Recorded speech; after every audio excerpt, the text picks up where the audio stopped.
Hi, welcome to Carepatron's Healthcare OS. In this video, we will be walking through how to connect Zoom with Carepatron.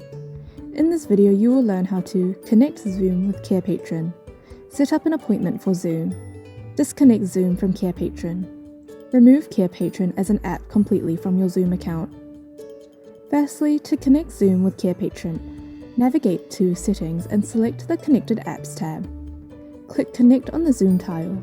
Sign in to Zoom, navigate back to Settings to check if your account is now connected. To set up an appointment with Zoom, navigate to the calendar and create an appointment. In the Add Video Call drop-down, select Zoom. When the appointment is created, click on it and press Start Video Call. This will redirect you to the Zoom link. If you no longer want Zoom to be connected to Carepatron, navigate to the Connected Apps. Click Edit on the Zoom tile. Click Delete. Check that your account has been removed.